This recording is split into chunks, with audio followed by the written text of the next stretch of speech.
Boa noite, bom dia, boa tarde, boa noite. Esse final de domingo, hoje, 17 de março, amanhã, segunda-feira, 18 de março, eu desejo para você uma semana brilhante, brilhante. Hoje estamos no segundo episódio da Escrivaninha Voadora e eu agradeço a quem ouviu e comentou e compartilhou o primeiro episódio onde eu falei sobre o Hexagrama 49, a revolução do oráculo I Ching, do livro das mutações. Hoje, aqui sobre a escrivaninha, eu estou vendo o livro Felicidade Clandestina. Sim, espera um pouquinho aqui que eu vou pegar esses papéis que eu já usei bastante, reciclados, e que vão ser reciclados novamente, para separar aqui um trecho de um conto que é Os Desastres de Sofia. Esse livro, Felicidade Clandestina, da escritora Clarice Lispector, ele foi lançado em 1971. Clarice, nossa grande escritora brasileira, sim, ela nasceu na Rússia, em Tchetchelnik, em 1920, mas ela foi aos 2 meses de idade para Recife, Pernambuco. E ela faleceu em 1977, no Rio de Janeiro, né? E então, como foi que eu conheci Clarice? Como que eu cheguei a ela? Eu era uma jovenzinha, fazia teatro amador, lá na Biblioteca Infanto-Juvenil Monteiro Lobato, na Vila Buarque, aqui em São Paulo, capital. Eu sou paulistana. Eu fazia teatro e fui assistir a uma peça lá no Teatro Ruth Escobar, que era um solo dança da bailarina Marilena Ansaldi. Ela estava interpretando o livro da Clarice, Um Sopro de Vida. Eu saí arrebatada do espetáculo. Maravilhoso o texto, imagem, a linguagem dela. E eu procurei e conheci a escritora. Eu falei, quem é? Eu preciso saber, preciso conhecer. E quando eu tinha 20 e poucos anos, eu já tinha lido toda a obra da Clarice, né? E sempre fui muito apaixonada. Quando no final dos anos 80 eu conheci o grupo de arte Boivador. Era um grupo de muita projeção na época, dirigido pelo Ulisses Cruz, e eu acabei fazendo parte do núcleo Clarice, do diretor Paulinho Chiavegatti, meu irmão, meu amigo, meu grande colega, que muito me ensinou no teatro. Eu entrei para esse grupo e nós fizemos uma peça com a linguagem do teatro-dança, baseado no que a Pina Bausch, a bailarina alemã, nos ensinou, e a peça era baseada no livro O Esboço para um Possível Retrato, da Olga Borelli, grande amiga da Clarice e secretária dela, a quem eu tive a honra de conhecer. Eu fui visitá-la no apartamento dela, e ela nos orientou quanto à peça, nos cedeu os direitos de encenar o livro. Então, assim, eu tive um contato muito profundo mesmo com a obra da Clarice. E aí eu vou separar aqui um trecho, então, dos Desastres de Sofia, um conto. Espera aí, eu vou pegar esse trechinho aqui.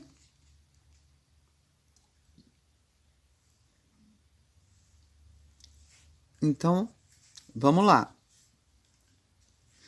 Minha confusão vem de que um tapete é feito de tantos fios que eu não posso me resignar a seguir um fio só. Meu enredamento vem de que uma história é feita de muitas histórias e nem todas eu posso contar.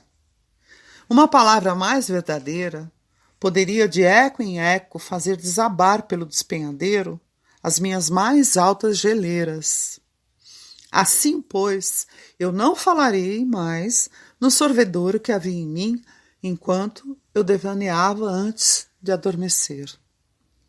Senão, eu mesma terminarei pensando que era apenas essa macia voragem o que me impelia para ele, esquecendo minha desesperada abnegação. Eu me tornara a sua sedutora, dever que ninguém me impusera. Era de se lamentar que tivesse caído em minhas mãos erradas a tarefa de salvá-lo pela tentação, pois de todos os adultos e crianças daquele tempo, eu era, provavelmente, a menos indicada. Essa não é flor de que se cheire, como dizia a nossa empregada. Mas era como se, sozinha, com um alpinista paralisado pelo terror do precipício, eu, por mais inábil que fosse, não pudesse senão tentar ajudá-la a descer. O professor tivera falta de sorte de ter sido logo a mais imprudente quem ficara sozinha com ele nos seus ermos. Por mais arriscado que fosse o meu lado, eu era obrigada a arrastá-lo para o meu lado, pois o dele era mortal. Era o que eu fazia, como uma criança importuna puxa um grande pela aba do paletó. Ele não olhava para trás, não perguntava o que eu queria e livrava-se de mim com um safanão.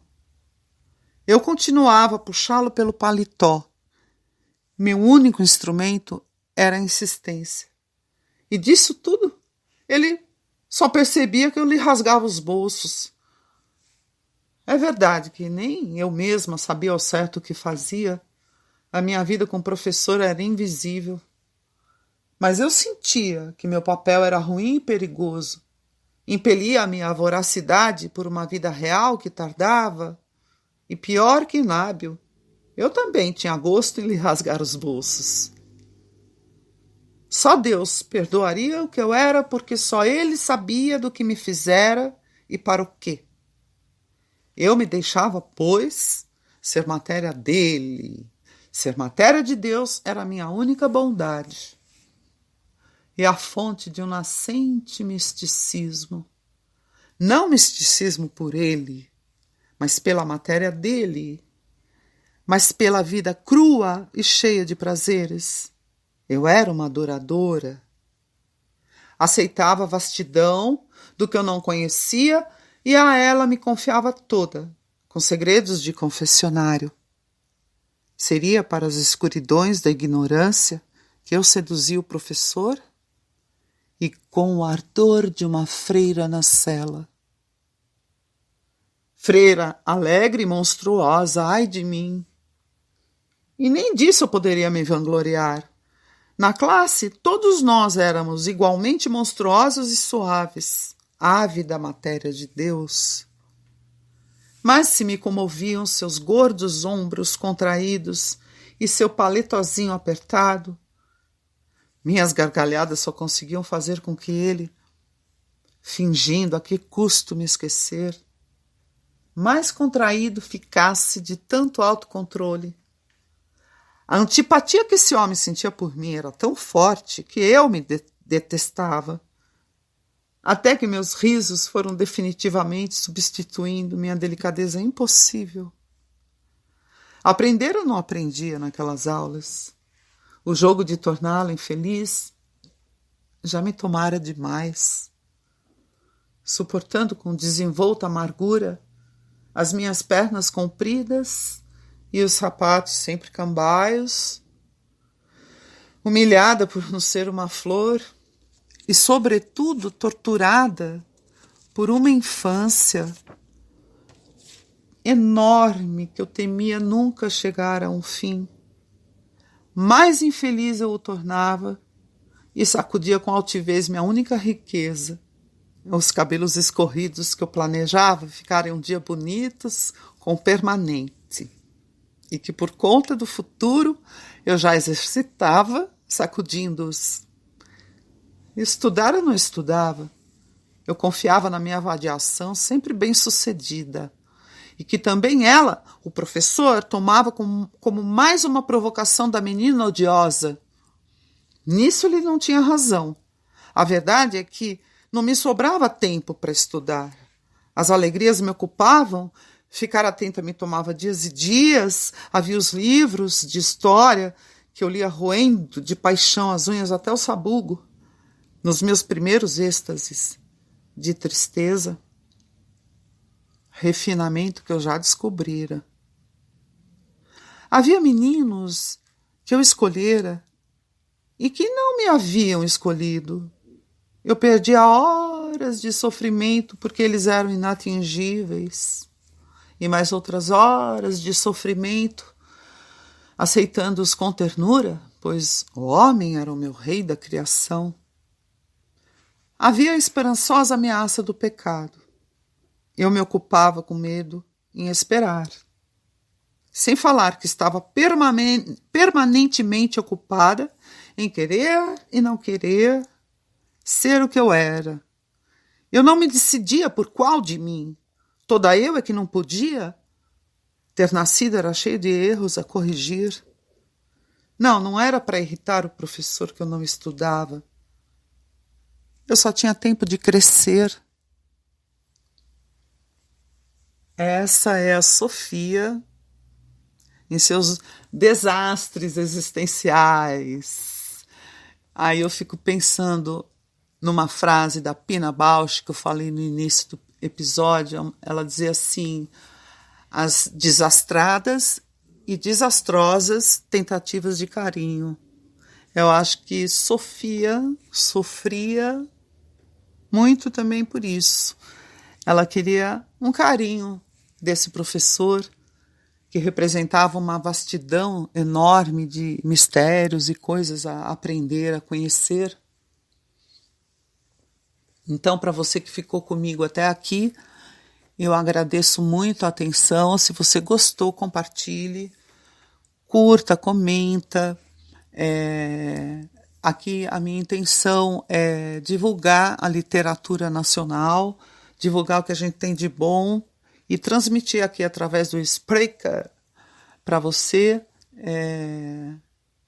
essa mensagem de alegria, reflexão e uma boa semana para você. Tchau!